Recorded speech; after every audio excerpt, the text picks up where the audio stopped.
Holland سے یہ سوال ہے ایک دوست کا، کہتے ہیں کہ میں نماز فجر اور عشاء تو گھر میں پڑھ لیتا ہوں، اچھا الحمدللہ، لیکن درمیان کی 3 نمازیں وقت پر پڑھتا ہوں، لیکن ساتھ ساتھ کام بھی کر رہا ہوتا ہوں کیونکہ فیکٹری وغیرہ میں بھی کام کرتے ہیں، تو کام بھی کرتے ہیں اور ساتھ ساتھ نماز کہتے ہیں میں پڑھتا رہتا ہوں، لیکن دل میں وہم ہے کہ میں غلط کرتا ہوں، وہم ہے بھی، مجھے بتائیں کہ ٹھیک ہے؟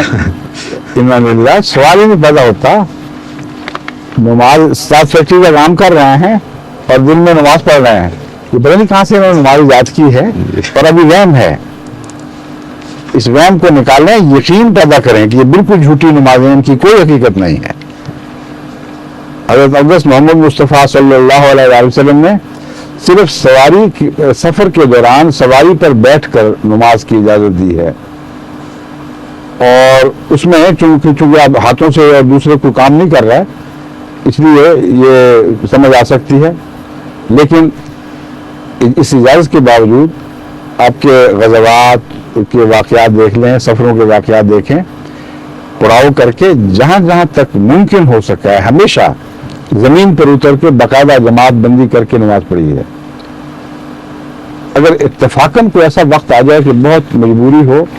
تو سواری کی پیٹھ پر بھی، اور کچھ اس لیے بھی یہ حکم ہے کہ آئندہ زمانے میں ایسی سواریاں بننی تھیں جہاں سے اتر کے نماز نہیں پڑھی جا سکتی، ہمارے وہم دور فرما دیے، اور ہوائی جہاز سے اتر کے کیسے نماز پڑھیں گے؟ بس آن صلی اللہ علیہ وسلم کا احسان ہے کیونکہ ہر زمانے کے نبی ہیں، اس لیے ہر زمانے پر نظر ہے،